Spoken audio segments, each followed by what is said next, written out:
we present Jimmy Clitheroe as the Clitheroe Kid with Peter Sinclair as grandfather, Patricia Burke as mother, Leonard Williams as Theodore Craythorpe, Danny Ross as Alfie Hall, and Diana Day as Susan in The Not-So-Welcome Guest.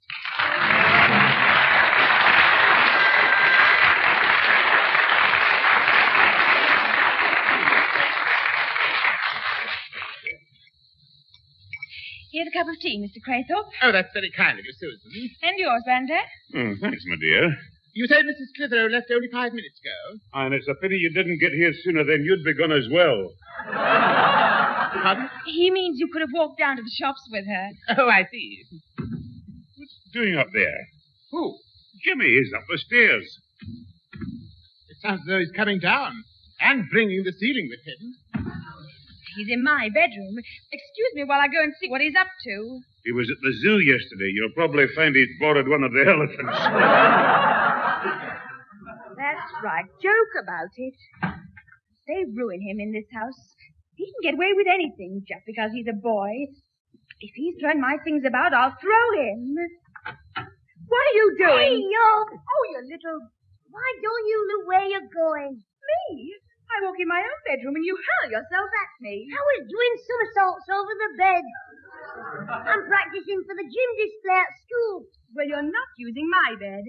Look, you've made a blinking great hollow in the middle of the mattress. So what? If you lie on your back, you can fill one twice as big as that. I'll slap you. I will. I'm not scared of a soppy girl. We'll see. Come here, you little imp. Oh, get off. Help! Grandad! Help! Oh, Susan's gone mad.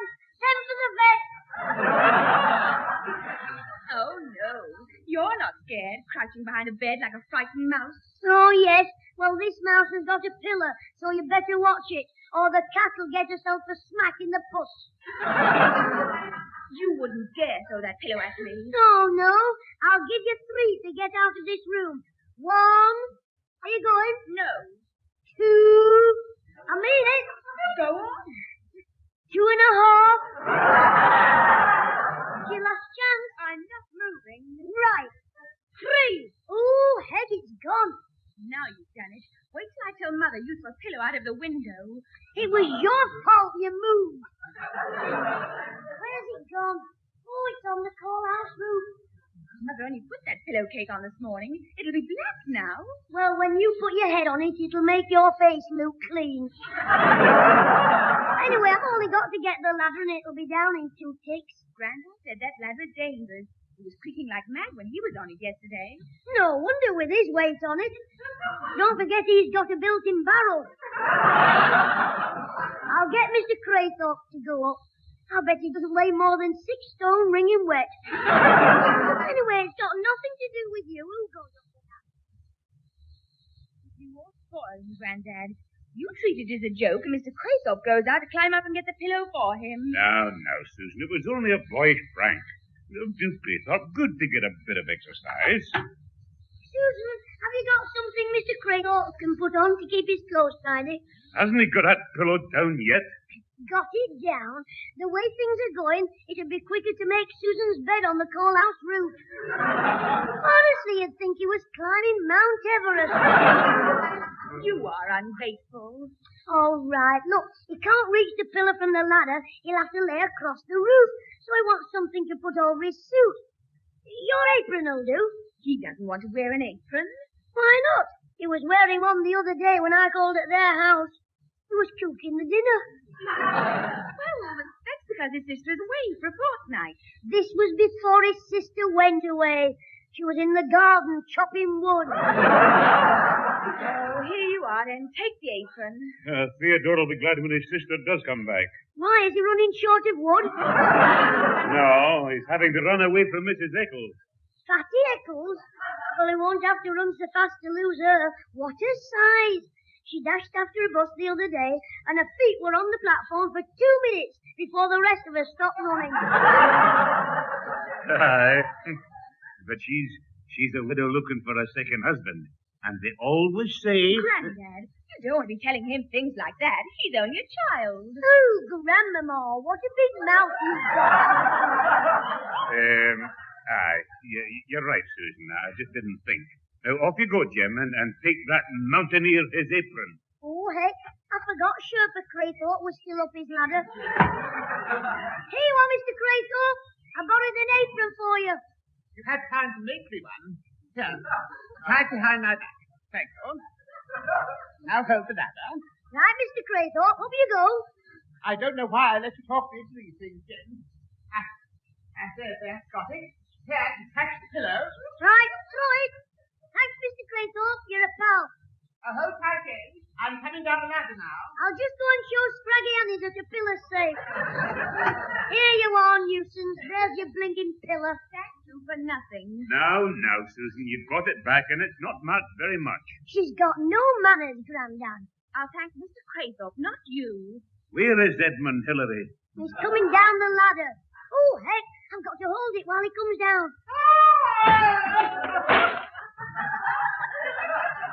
I think he's managed to get down without my help.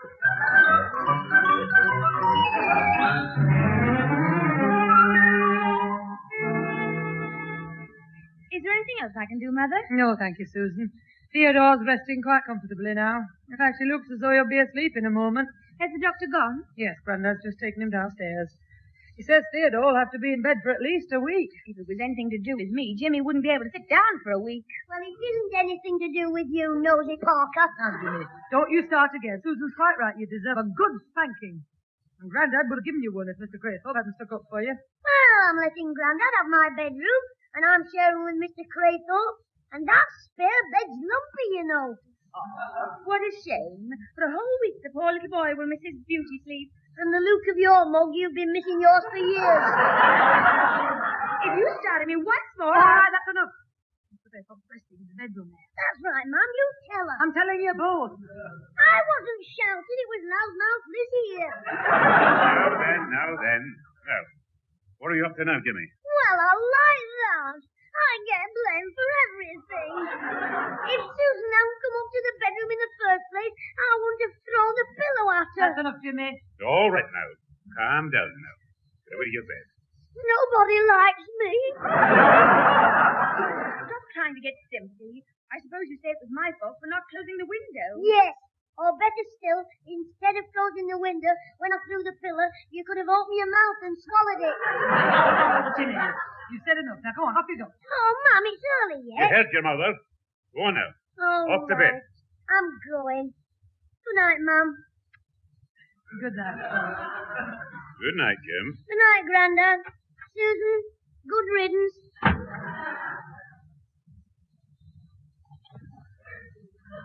Oh, look at Sleeping Beauty. Mr. Craythorpe. Hey, Mr. Craythorpe. Rip Van Winkle. What's that? Oh, are you awake? I am now. What is it, Jane? I just thought that while I'm getting ready for bed, you might like to have a chat, since you can't sleep. I'm sure you're very kind, but I have no intention of staying awake to talk to you. Are you going to talk to me in your sleep? Me Grandad talks in his sleep. Well, I don't. Good night. He got cross when I shared his room. I wonder why. Well, every time he talked in his sleep, I woke him up to listen to himself. That's very interesting. Now, good night. He sings as well. I'm sure that the neighbors must love it. Go to sleep. I belong to Glasgow, a dear old Glasgow town. Jane! That's what my Grandad sings in his sleep. I don't care. I feel very tempted to put you to sleep to see whether you sing. I don't, but Grandad says I snore and whistle. Yes, well, if you go to sleep, I might be able to hear it for myself. I'll show you now. Jane, will you keep quiet? I'm sorry, but you said you wanted to hear it. Well, I've changed my mind. Good night. Good night, Mr. Craythorpe. Hey, how do you know anyway? How do I know what? That you don't talk in your sleep. You said you didn't. I don't know. It's so long since I had any sleep. For all I know, I do cartwheels all over the bedroom or dance a Highland fling. The last time, good night. Good night, Mr. Craythorpe.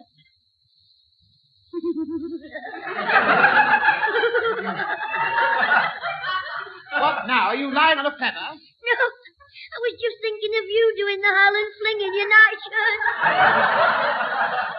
If there is one more interruption from you, I shall chastise you most severely. I'm sorry, Mr. Craythorpe. I didn't know you were getting bad-tempered. Well, I am bad-tempered. I'm furious. You know what's wrong with you, don't you? What? You're not getting enough sleep.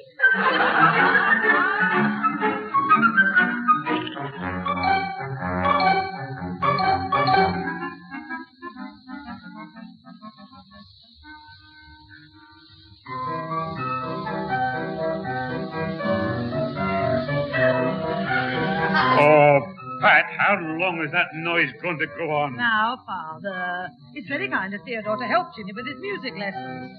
After all, you suggested that it would be easier if I made up a bed for Theodore in the front room. Well, it saves you having to carry his food upstairs. And anyway, I wanted my own bed back. Yeah, that's the real truth.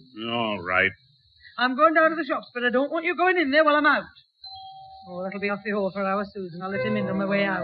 Well, for once I'll be glad to hear him gabbling. It might drown the noise of that little rusty Conway in there. Hello, Mrs. Clitheroe. Hello, Auntie. I'm just going out.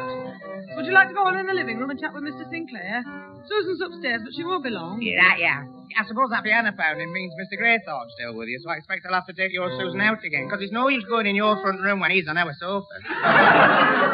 I don't mean that I don't want to take her out, but we've seen the same picture 3 times this week, and the manager keeps sneaking around flashing his torch on us on the back road. Have you heard of? Yes, I had it permed at the pictures. I mean, at the hairdresser's. Oh, look, Alfie, go and talk to Jim's granddad, will you, please? That's all. Ta-da. Goodbye. Hello, Alfie. Have you come to hear the recital? No, I didn't know you were reciting. Yeah, I'd like to hear you, though. I meant a musical recital. Mind you, I'd like to give Craythorpe a short, sharp version of this sailor's farewell. Oh, I don't know that one. But there's one I remember when I was a kid. Said the big black rooster to the little brown hen, you haven't laid a egg since heaven knows when. Said the little brown hen to the big black rooster, you don't come round as often as you used to.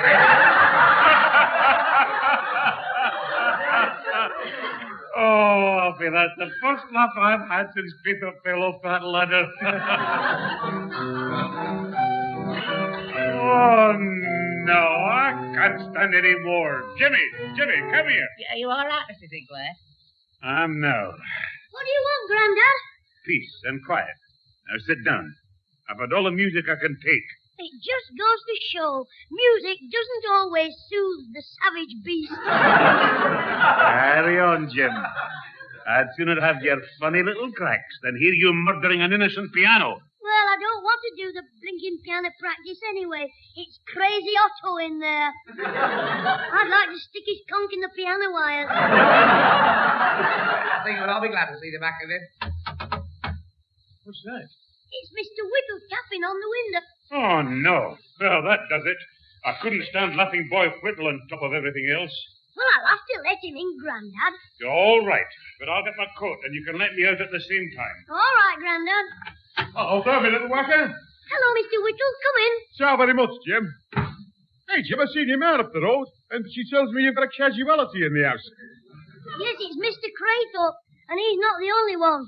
He's had me on the piano that long, I think I've sprained me tiddlywink finger. I heard the din from next door, but it's not as bad as your old granddad's bagpipes. Oh, I'm not kidding, Jim. If Robert the Bruce played the bagpipes, it's no wonder the spider went up the wall.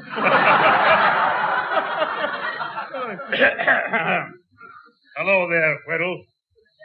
I wasn't sure whether that was your voice or they were testing the air raid sirens again. Oh, hello there, Pete. My, what a sight you are in that tatty overcoat and the kilt. You look all right, buddy, Charlie. I'm sorry I can't stay to talk to you. I've got some urgent business on. Oh, I didn't know they were open yet, Jock. Anyway, I'll tell you what I've come about. From what Pat says, it sounds to me like Craythorpe's leg trouble is he's pulled a cartridge. So I thought I'd have a gather at his pens, like. You do that. I'm away. You see, Pete, it's like a chap we once had when we was building the road to Morocco. Now, what we done for this fella, we made a poultice with half a spoonful of Isle of Jupiter, a mitts full of that crystals of pomegranate of potash and stuck the lot into a gill of horse liniment. And that cured the fellow's leg? Cured it? He finished fourth in the Grand National. How'd you go there, Jock? Well, I've got myself going. Goodbye. Hey, he's a funny chap, your granddad, Jim, isn't he? No sense of humour at all. Must be with eating all that porridge. It's clogged up his funny bone. Oh, but he thinks you're funny. He says every time he sees your face, he has to laugh. Well, that's 1 o'clock for me.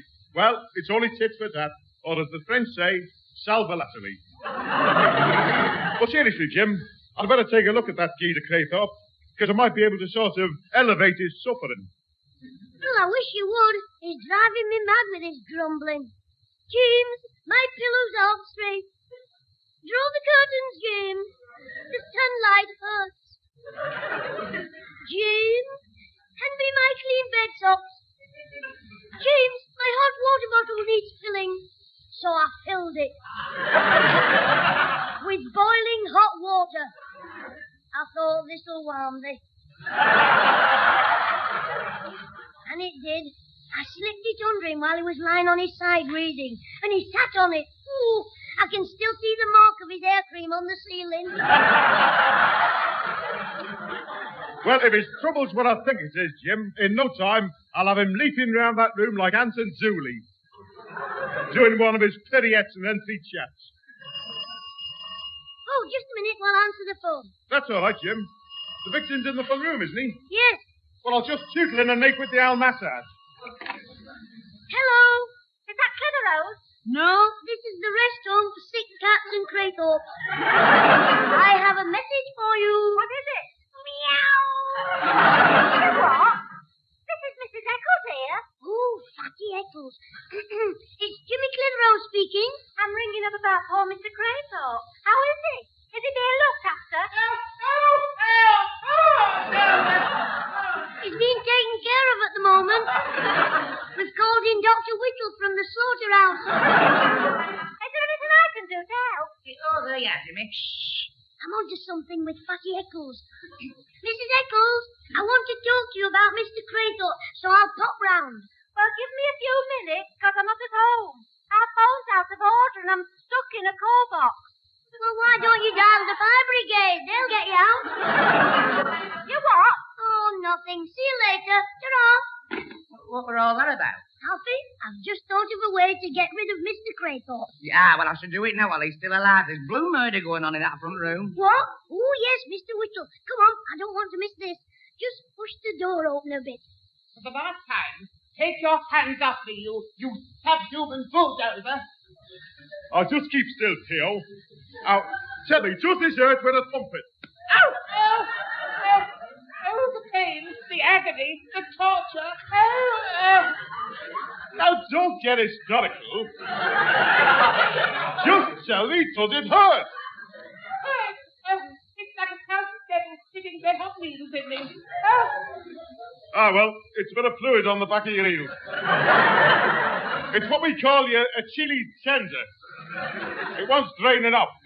I'll nip hold for with a bag of tools. Oh, no, please, no. What, do you want his bag of tools? Well, either it's the doctor's do-it-yourself kit, or he's going to do some plumbing on Mr. Clitheroe's pipe.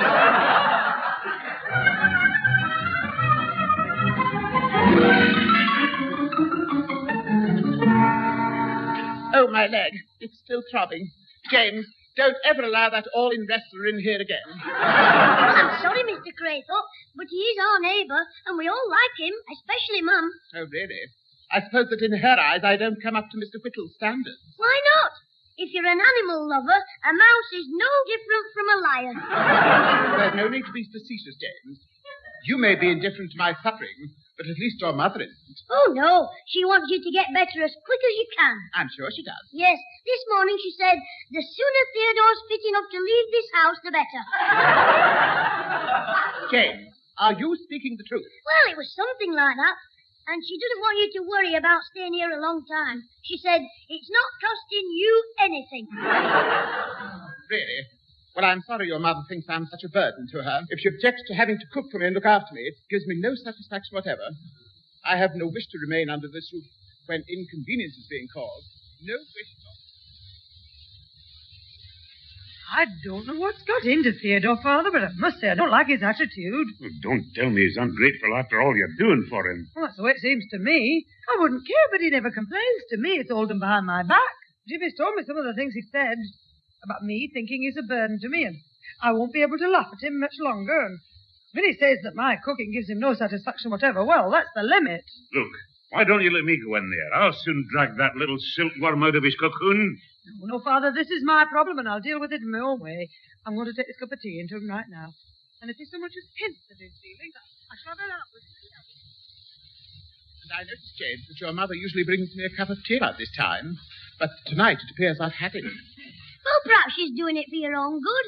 I mean, as Grandad said, with the amount you drink at the town hall, you must have a tummy like the inside of a tear. James, I think I've heard about enough of my failings for one day. Well, now I've cheered you up, I'll go out and play. Oh, hello, ma'am. I'm just going. Oh, where are you, Jimmy? Oh, well, that's just as well if I were left alone with Theodore. He might have something private he wants to say to me. Right, ma'am. I'll go and close the door. Your cup of tea, Theodore? Oh, thank you. I thought you'd forgotten it. Still, I don't suppose you'll be making for me much longer. Oh, were you thinking of leaving, then? Well, I'm sure it would solve a few problems if I did. Well, if you think that way, don't let me keep you here. I wouldn't dream of doing such a thing. It's all going according to plan. Now all I've got to do is get cracking on Fatty Eccles.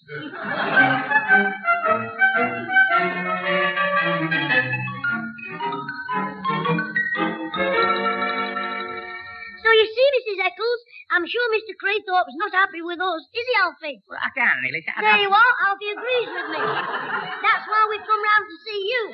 Well, I don't be too happy to help, because Mr. Craythorpe's always been very kind to me, and a woman like me remembers these things. Yes, they say an elephant never forgets. You what, Jimmy? Oh, nothing. Are you going in the kitchen, Mrs. Eccles? Yes, I've left the oven on, and I think my apple dumplings are done. Alfie, I think we're winning. If we play our cards right, there'll be a husband for Fatty Eccles and a dumpling each for you and me. Look out, she's coming back. Now, you just agree with everything I say. Don't be daft, Alfie. We know Mr. Craythorpe wants to move out, but he can't just come here. What was that? You see, Alfie, my mum couldn't tell Mr. Craythorpe to come here because he might think he's not wanted, and he can't say he wants to come here because he doesn't want to offend me mum. You mean he does want to come here? Alfie, stand by with the net. I'm reeling her in. Look, you tell your mam and Mr. Craythorpe that he's more than welcome here.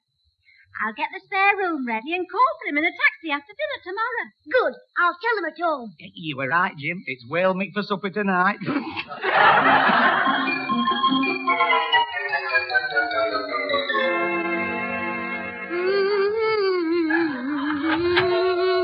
you are, Mr. Craythorpe, your 11s. It's Coco this... Hey! Get out of bed and dress. I know, James. Just pass me your grandfather's walking stick and I'll be ready to go. But I told you, Fatty Eccles isn't coming till this afternoon. I know. That's why I'm getting out this morning. I refuse to be trapped under the same roof as that man-chasing Amazon. I'm going to summon all my strength and hobble back to my own house. Well, there's gratitude for you. And after Father sending that smashing steak and kidney pudding round. I never tasted any steak and kidney pudding. Well, take my word for it, it was smashing. Oh, it's you, Mrs. Eccles. Come in. I thought you went to this afternoon. I know, but I suddenly remembered I'm playing bridge this afternoon. I don't know about playing bridge. With her muscles, she should be building one. Oh, there you are, Mr. Craythorpe. And you're all ready to go as well? Yes, it's all yours, Mrs. Eccles, and I hope he'll be very happy with you. Oh, I'm sure he will. Well, Theodore, shall we go? Mrs. Eccles, I have no wish to give offence, but I am not returning with you to your house. What? But it was all arranged. Well, I'm sorry if you've been put to any trouble, but I'm adamant I cannot come with you. But I've got everything ready. I was looking forward to having you. Is there nothing I can say to make you come with me? Try apple dumplings. Mrs. Eccles, there is nothing more we have to say to each other. Good morning to you. Very well, then. I'll go. But you'll find you can't go through life trifling with a woman's feelings. You big useless Bluebeard. I'm amazed at you, Theodore. Are you? You make arrangements to stay with Mrs. Eccles, and when she comes for you, you change your mind. I made the arrangements. Come now, Mrs. Clitheroe. You know very well it was your doing. What? I did no such thing. You must have done. Otherwise, why would James have gone round there? But I never said... Oh, no. Jimmy. Jimmy!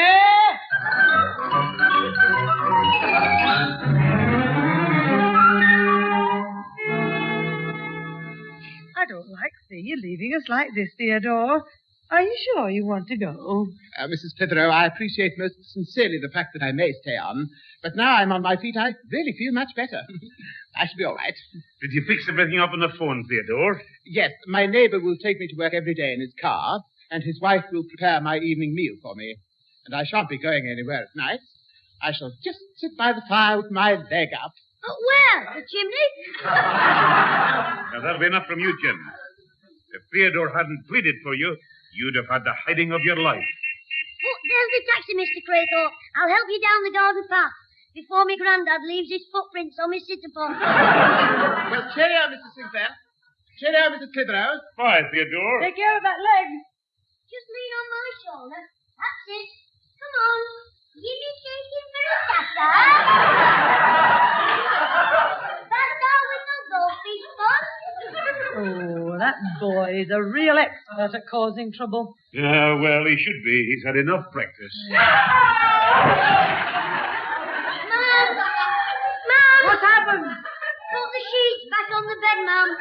Hopalong Craythorpe's done it again.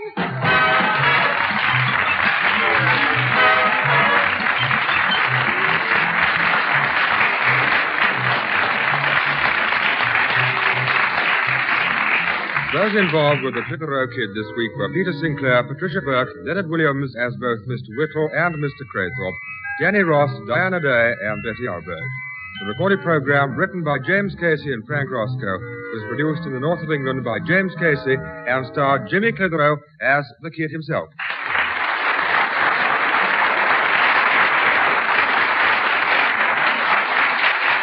I thought you'd like to know Mr. Craythorpe's all right again. He's sitting up and taking nourishment, and I've just had my first meal sitting down. Ooh, I'm not kidding. Have you ever been kicked by a mule in a kilt? I wouldn't care, but it was Mr. Craythorpe's own fault he fell in our goldfish pond. When I was helping him down the path, a tanner dropped out of my pocket, and he bent down to pick it up. My tanner! Well, naturally. I put my foot on his hand and